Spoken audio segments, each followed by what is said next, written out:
Hello बच्चों, हमारे channel में आपका स्वागत है। यहाँ पे आपको द्विघात समीकरण के इम्पॉर्टेंट क्वेश्चन मिलेंगे जो 2024, 23, 22, 21, 20, 19, 18 लगभग हर साल पूछे गए प्रश्न। ये इस साल भी पूछने की संभावना बहुत ज़्यादा इसकी है और ऐसे प्रश्न हर साल पूछे जाते हैं। देखिए यहाँ पे एक प्रश्न है, यह द्विघात समीकरण x² - 2kx - 6 = 0 का एक मूल 3 है तो k का मान ज्ञात कीजिए। देखिए यहाँ पे एक मूल 3 है, मतलब यहाँ पे अगर 3 को इस समीकरण में रख लें तो इसका मान 0 आ जाना चाहिए। ये द्विघात समीकरण का रूल है। चलिए यहाँ पे एक मूल दिया हुआ है तो सबसे पहले इस समीकरण को लिखते हैं x² - 2kx - 6 = 0 और यहाँ पे लिख लेंगे x = 3 रखने पर, x = 3 रखने पर। चलिए यहाँ पे रख लेंगे तो ये 3 घाते कितना हो जाएगा 2 और ये -2k गुणे कितना 3, x जगह कितना रखना है 3 - 6 = 0। बच्चों देखिए यहाँ पे 3 के घाते 2 है, मतलब हो जाएगा आपका 9, 3 गुणे 3 = 9 होता है ना। माइनस यहाँ पे 3 दूना 6 के और यहाँ पे -6 = 0। देखिए 9 और 6, 9 में से 6 घटाएंगे तो कितना मिलेगा आपको 3, -6 के बराबर कितना हो जाएगा आपके पास 0। देखिए यहाँ पे -6 को पश्चांतर कर लेते हैं। क्या कर लेंगे यहाँ पे पश्चांतर जैसे करेंगे तो इधर हो जाएगा 3 और ये माइनस इधर आ जाएगा तो ये प्लस में हो जाएगा। 6 से इधर भाग कर लेंगे तो k बराबर आपको मिल जाएगा। k बराबर क्या मिलेगा इधर 3 में कितने से भाग कर लेना, 3 में 6 से भाग कर लेंगे। चलिए 3 से कट रहा है 6, 3 एक कम 3, 3 दूना 6, k का मान आपको मिल गया 1/2। ये इसका राइट आंसर हो गया। ये देखिए 2 नंबर में ये प्रश्न 2 अंक दे के जाता है आपका, ये 2 अंक दे के जाएगा और ऐसे प्रश्न हर साल पूछे जाते हैं। तो ये आपके इंपॉर्टेंट प्रश्न में थे। देखिए बच्चों दूसरा प्रश्न इसमें है, द्विघात समीकरण 3x² + 4x - 5 = 0 का व्युत्कर ज्ञात कीजिए। 3x² धन 4x - 5 = 0 का व्युत्कर निकालना है। व्युत्कर देखिए, व्युत्कर का जो सूत्र होता है, व्युत्कर का सूत्र है d = b² - 4ac, ये सूत्र होता है। तो यहाँ पे देखिए पहले इस समीकरण को लेंगे 3x² धन 4x - 5 = 0। देखिए जो द्विघात समीकरण का व्यापक रूप होता है वो क्या होता है ax² + bx + c = 0। ये इसका व्यापक रूप है द्विघात समीकरण का। तो क्या करते हैं इस समीकरण का तुलना कर लेते हैं। क्या कर लेंगे तुलना करने पर जितने भी सवाल आपके व्युत्कर करेंगे आप ऐसे सिंपली क्या कर लेंगे, आप इसकी तुलना कर लेंगे। तो देखिए a बराबर आपको मिल गया 3, b बराबर आपको मिल जाएगा 4 और c बराबर मिल जाएगा -5। देखिए ये जो टर्म है ये c के लिए काम करेगा, ये b जो है 4 है, a का मान कितना है 3 है। आप क्या करते हैं व्युत्कर वाले सूत्र में ये देखिए सूत्र आपको लिखे हैं यहाँ पे, देखिए व्युत्कर d = b² - 4ac, b² - 4ac। तो b² की वैल्यू मतलब b का मान 4 यहाँ पे है, रख लेंगे 4 घाते 2 -4 गुणे a का मान कितना है 3, c का मान कितना है -5। चलिए हल करते हैं। ये 4 घाते 2 मतलब 4 चौक 16, यहाँ हो जाएगा आपके पास 16। देखिए 4 घाते 2 का मतलब कितना 4 गुणे 4 कितना हो जाएगा आपके पास 16। तो यहाँ पे हो गया 16 माइनस, ये देखिए माइनस इधर आएगा तो माइनस माइनस प्लस हो जाएगा, गुणा होगा। अब देखिए गुणा करते हैं, 4 तिहाई 12, 12 पच्चे 60, 4 तिहाई 12, 12 पच्चे 60, यहाँ पे 60 मिल गया। इसको और हल करेंगे तो ये 60 10 16 जोड़ेंगे यहाँ पे कितना हो जाएगा आपका 76। ये देखिए व्युत्कर की वैल्यू मिल गई, ये आपके डी की वैल्यू मतलब व्युत्कर की वैल्यू मिल गई। ये देखिए आसानी से ये हल हो गया। ये प्रश्न भी हर साल लगभग पूछा जाता है। चलिए बच्चों एक इंपॉर्टेंट प्रश्न आपको बताते हैं। कह रहा है एक मोटर बोट जिसकी स्थिर जल में चाल 18 किलोमीटर प्रति घंटा है, 24 किलोमीटर धारा के प्रतिकूल जाने में तथा वही दूरी धारा के अनुकूल वापस आने की अपेक्षा 1 घंटे अधिक लेती है। धारा की चाल ज्ञात कीजिए। वेरी इंपॉर्टेंट क्वेश्चन है बच्चों, ये 6 अंक का प्रश्न पूछा जाता है, हर साल लगभग पूछा जाता है। देखिए यहाँ पे आपको थोड़ा समझाते हैं। देखिए यहाँ पे मान लेते हैं ये धारा का प्रवाह है, ये दिशा है धारा प्रवाह की दिशा इधर मान लेते हैं बह रही है। और ये जो है देखिए यहाँ पे मोटर बोट है, ये 18 किलोमीटर प्रति घंटे की चाल से इधर जा रही है, ठीक है। तो ये हो जाएगा अनुकूल, क्या हो जाएगा अनुकूल। और अगर ये इधर जाएगा तो धारा तो इधर बह रही है, तो इसको ये धारा क्या करेगी रोकेगी। तो यहाँ पे क्या करना आपको धारा की चाल ज्ञात करनी है। तो सबसे पहले मान लेंगे कि धारा की चाल कितनी है x किलोमीटर प्रति घंटा। धारा जो पानी यहाँ पे बह रहा है वो उसकी चाल कितनी x किलोमीटर प्रति घंटा मान लेंगे, है ना। तो उसके बाद धारा के प्रतिकूल मोटर बोट की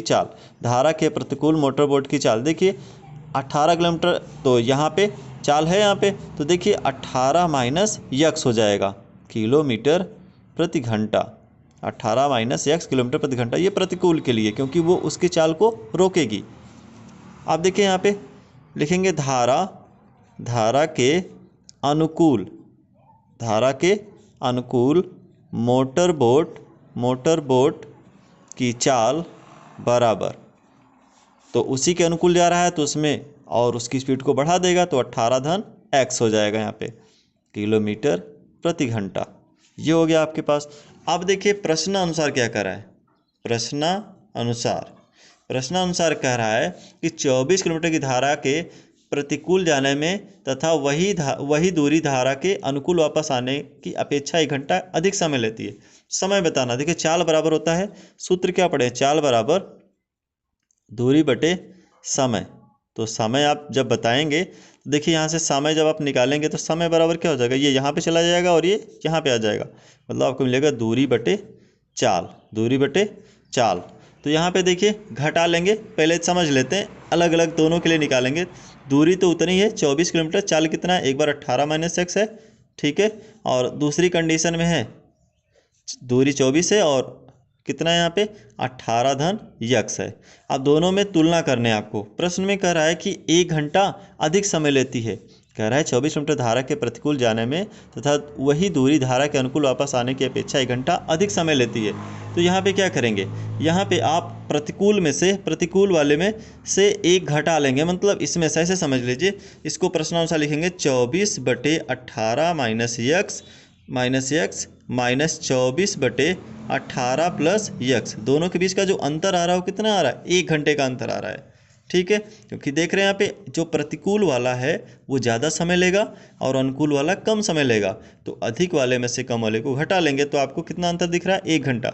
अब इसको हल करना है, चलिए इसको हल करते हैं। यहाँ पे देखिए 24 दोनों में कॉमन है, 24 को कॉमन कर लेंगे और इसका थोड़ा सा देखिए हर में दोनों का एलसीएम ले लेते हैं, माइनस x और यहाँ पे 18 धन x।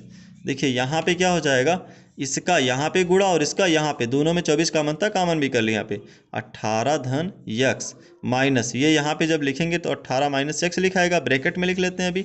चलिए आगे इसको हल करेंगे, 24 ब्रैकेट में देखिए 18 धन x माइनस ये अंदर जाएगा तो 18 ये हो जाएगा प्लस x बटे में देखिए ये a minus B A plus B सूत्र हो जाएगा, आप पढ़े ना सूत्र, a माइनस बी ऐसे लिख लें, a plus B A minus B बराबर A square minus B square, ये सूत्र होता है, इसी सूत्र को यहाँ पे अप्लाई कर लेंगे। चलिए 18 का स्क्वायर जब करेंगे यहाँ पे तो 18 का स्क्वायर करते हैं तो कितना आ जाएगा 324, आप करके चेक कर लीजिएगा, मतलब 18 की घाते 2, तो 18 गुणे 18 जब आप करेंगे तो कितना आपको मिल जाएगा 324, आप ये करके चेक कर लीजिएगा। माइनस बी स्क्वायर मतलब x का स्क्वायर, ये लिख लिए, ये घेर लिए यहाँ पे, बराबर कितना आपके पास 1 है। चलिए थोड़ा सा इसको हम ऐसे साइड कर लेते हैं, क्लियर रहे बात यहाँ पे।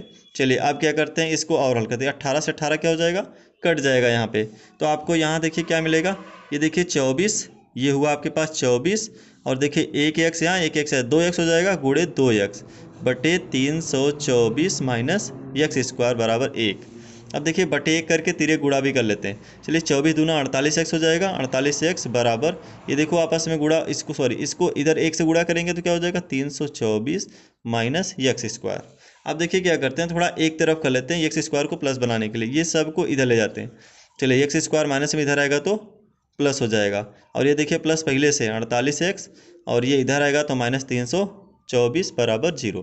अब देखिए इसको जब हल करते हैं तो क्या करते हैं, इसका वर्गमूल कर, देखिए 324 का आप यहाँ पे क्या करेंगे, यहाँ पे गुणनखंड करेंगे। चलिए क्या हो जाएगा 1, यहाँ हो जाएगा 6, यहाँ हो जाएगा 2, 2 से फिर काटेंगे ये हो जाएगा 8 और ये हो जाएगा 1, 3 से काटेंगे फिर कितना हो जाएगा 3 दूना 6, 3 7 21, फिर 3 से काटेंगे कितना हो जाएगा 3 9 27, 3 से काटेंगे फिर कितना हो जाएगा 3, 3 से काटेंगे 1।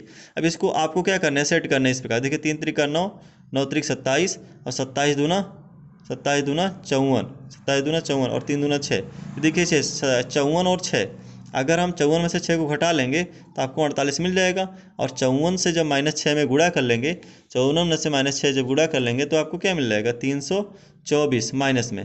तो ये आप द्विघात समीकरण का पीछे वीडियो आप देख लीजिएगा कैसे इसको हल करते हैं द्विघात समीकरण को। तो ये समझ लीजिए आपको इतना ले जाके 48 जगह रख लेने।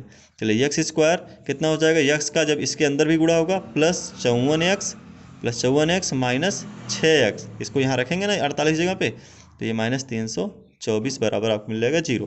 चलिए यहाँ पे x कामन है तो x धन कितना जी 54, x धन 54, यहाँ पे क्या कामन होगा, माइनस कामन कर लेंगे और 6 कामन कर लेंगे, 6 कामन हुआ तो यहाँ बचेगा क्या x, और यहाँ हो जाएगा क्या जी प्लस, और यहाँ पे 6 से भाग करेंगे, 6 × 5 = 30 और 6 × 4 = 24 बराबर कितना हो जाएगा 0।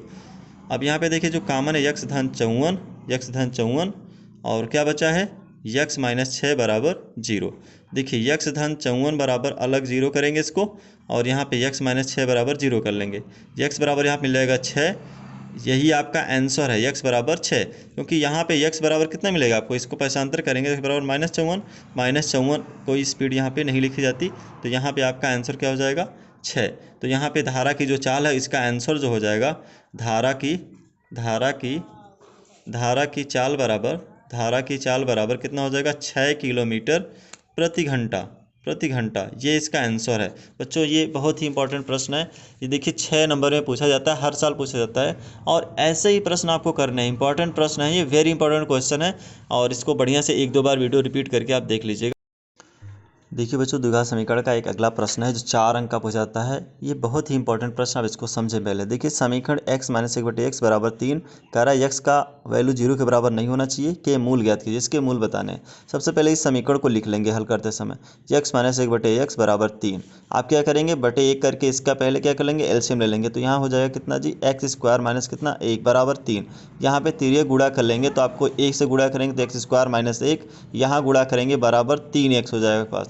इसको इधर पक्षांतर कर लेते हैं, पक्षांतर करेंगे यहाँ पे पक्षांतर जब आप करेंगे तो ये एक्स स्क्वायर ये इधर आएगा -3x और ये -1 यहाँ पहले से बराबर 0। अब इसकी तुलना आप क्या करेंगे ax स्क्वायर व्यापक, देखो द्विघात समीकरण का व्यापक रूप जो होता है ax square plus bx plus c बराबर 0, इसी से तुलना करेंगे तो यहाँ पे कुछ नहीं है तो a बराबर कितना हो जाएगा 1। यहाँ लिख लेंगे तुलना करने पर a की वैल्यू 1, b की वैल्यू -3 और c की वैल्यू -1। अब देखिए एक सूत्र आप पढ़े होंगे, x बराबर -b plus minus under root B square minus 4ac upon 2a। ये सूत्र है, इसी सूत्र पे मान रख के आपको हल करने, मतलब आपको जो दोनों मूल अगर निकालने अलग अलग तो एक बार प्लस ले लेंगे एक बार माइनस ले लेंगे। चलिए यहाँ पे हम लगाते हैं इसको आगे। देखिए यहाँ पे x बराबर -b एक बार प्लस ले लेते हैं, कड़ी में B square minus 4ac upon 2a और दूसरी तरफ ले लेंगे x बराबर -b minus under root B square minus 4ac upon 2a। चलिए यहाँ पे मान रखने, चलिए x बराबर आपको क्या मिल जाएगा यहाँ पे -b का मान कितना है -3 धन बी स्क्वायर मतलब -3 का स्क्वायर फिर -4 गुणे a का मान कितना है आपके पास 1 और c का मान कितना है -1। यहाँ लिख लेते हैं, समझते रहें आप, है 2 गुणे कितना हो जाएगा a का मान कितना है आपके पास 1। इसको हल कर लेते हैं। x बराबर यहाँ देखिए माइनस का माइनस गुणा हो जाएगा कितना हो जाएगा पास 3 है प्लस कितना होगा आपके पास, ये देखिए -3 घाते 2 है, -3 घाते जब 2 करेंगे तो आपको देखिए यहाँ पे लिख देते हैं -3 घाते 2 है तो -3 गुणे -3 माइनस प्लस 3 त्रिका 9, ये हो सकता है यहाँ पे। तो यहाँ पे हो जाएगा 9। देखिए माइनस यहाँ पे गुणा होगा तो माइनस प्लस क्या हो जाएगा 4 1 कम 4, नीचे आपको मिल जाएगा 2। चलिए x बराबर यहाँ पे मिल गया 3, यहाँ प्लस अंडर रूट में कितना 9 4 13 बटे कितना 2। ये देखिए पहला आंसर मिल गया इसका ये पहला आंसर है। चलिए यहाँ पे दूसरा आंसर निकालेंगे। देखिए सिमिलरली बस यहाँ पे प्लस जहाँ पे वहाँ पे माइनस कर लेना और सब तो वैसे रहेगा। तो यहाँ पे अगर आप लिखेंगे तो इसका आंसर हो जाएगा कितना माइनस और b का वैल्यू -3 है minus under root B square मतलब -3 का स्क्वायर -4 गुणे 1 गुणे -1। वही चीज़ें दोबारा से लिख रहे हैं, 2 गुणे कितना जी a की वैल्यू 1 थी यहाँ पे रख लिए। चलिए x बराबर को मिल गया कितना माइनस प्लस हो जाएगा 3 ही माइनस अंडर रूट। देखिए इसका स्क्वायर अभी यहाँ निकाल चुके हैं एक बार, यहाँ देखिए यहाँ पे 9 निकाले हैं तो यहाँ पे लिख लेंगे कितना 9, फिर यहाँ लिखेंगे माइनस क्या हो जाएगा प्लस कितना हो जाएगा 4 बटे कितना आपको मिल जाएगा 2।